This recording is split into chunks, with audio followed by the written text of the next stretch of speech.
Assalomu alaykum hammaga. O'tgan darsda biz havolarlarda mavzusini o'tganmiz. Bugun esa biz sessiz dasturlash tilini o'tamiz. Like va obuna tugmachasini bosib qo'yishni unutmang. Bo'lmasam biz boshladik. Birinchi bo'lib Visual Studio Code dasturiga kirib olamiz va o'tgan darsda qilganimizdek index.html faylini ochib olamiz.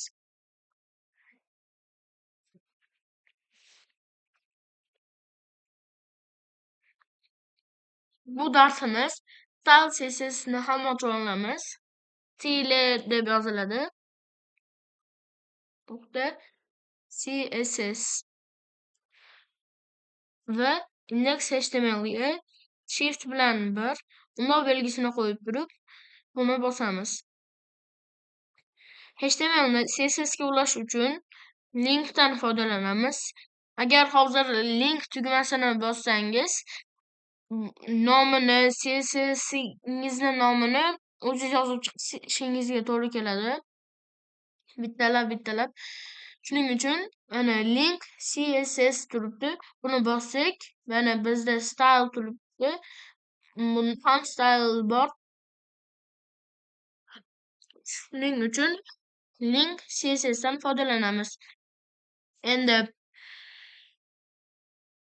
hozir CSS bu shunday dasturlashtirilganki, unda biron narsaning HTML da yozgan kodingizning tashqi ko'rinishini, ya'ni rangini, kattaligini, shriftini yoki yo'g'on ingichkaligini bildiruvchi narsa. Endi buni biz o'lchab nima qilib ko'rishimiz uchun o'tgan mavzularimizni ham qaytarib olishimiz mumkin. Bu mavzuda H1 dan foydalanamiz hozir. H1 da salom. Bu CSS dasturlash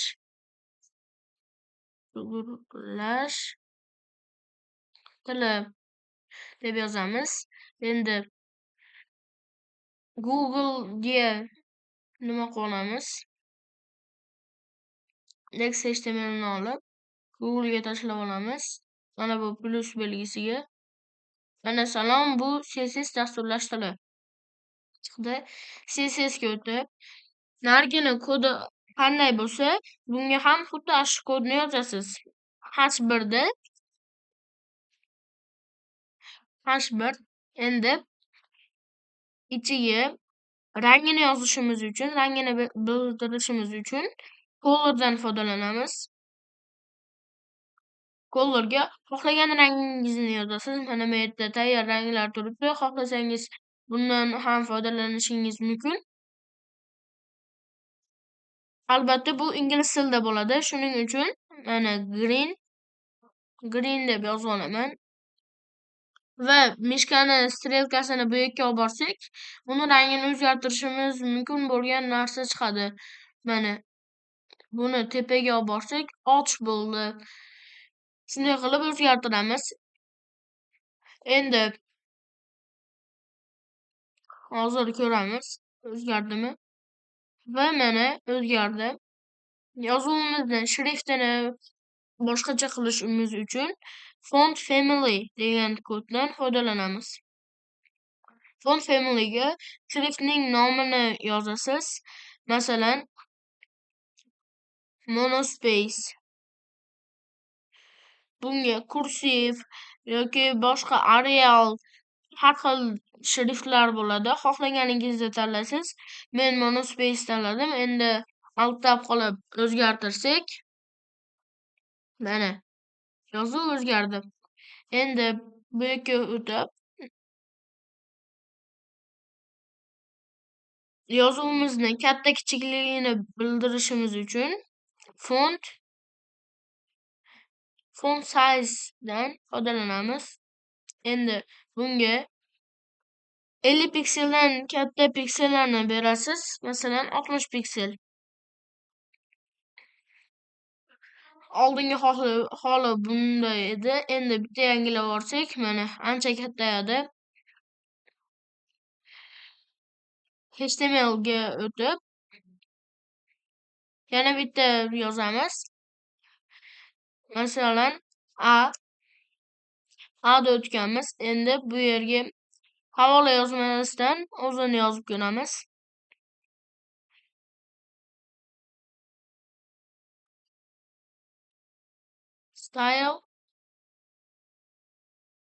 style.css.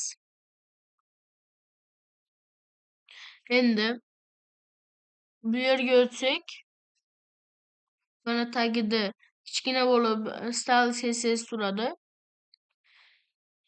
Endi buni ham bu yerga A deb olamiz.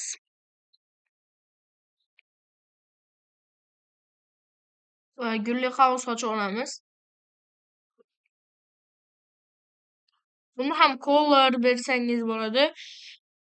Hamma biladi, A harfi tagida mana bunday chiziqchasi bo'ladi.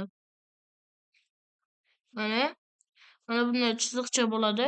Mana shuni yo'qotishni ham o'tamiz. Tab qilib text decoration yozamiz. Text decoration mana. Endi none deb bersak, none. Tab qilamiz va mana bu yerda o'zgardi. Endi rangini boshqacha qilamiz.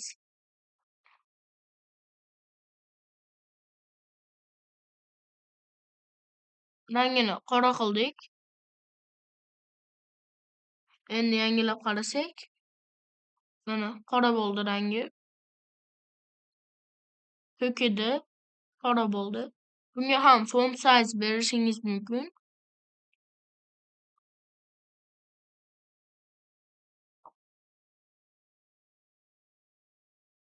Font size'ini 60 piksel bersak,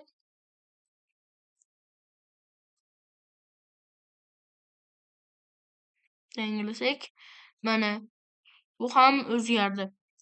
Endi o'tgan yana bitta mavzuyimiz image.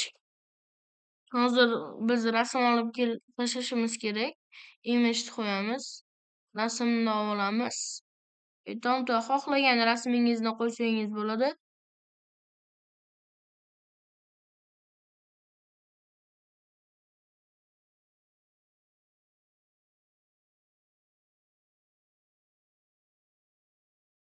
Mana bu rasmni oldim. Bu yerga sirasiga nuqta slash bilan rasmning nomini kiritaman. Narigi nimaga o'tib qarasak,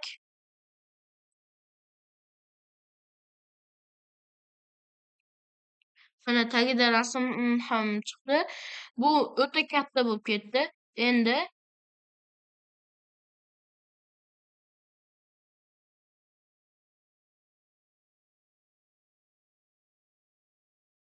CSS'da image deb yozib olamiz. Image deb yozib olamiz. Va unga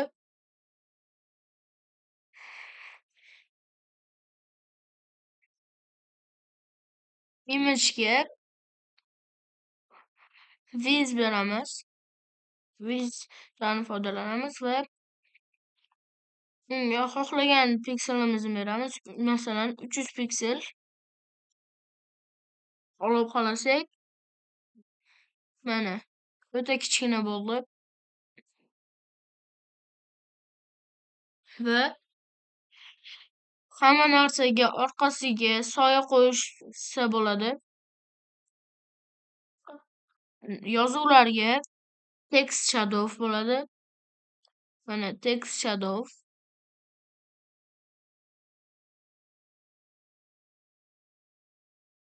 Text shadow. Keyin none space none va yana joy tashlab 40 piksel rang yozamiz. Masalan, red, qizil deb yozib oldim. Endi o'tib yangilasam, buni orqasida qizil soya bo'ldi. Buni hammasiga bersa bo'ladi. Mana masalan, ahrefga. Mana ahrefning ham orqasida qizil soya bo'ldi. Lekin imishda text shadow emas, box shadowdan foydalanamiz. Box shadow 0, joy tashlab 0, yana joy tashlab 40 piksel xohlaganimizni beramiz. Men masalan green bermoqchiman. Green berdim va o'tib yangilasam, mana menda soya paydo bo'ldi. Bugungi darsimiz shundan iborat edi. Hammaga xayr. Like va obuna tugmasini bosib qo'yishni unutmang.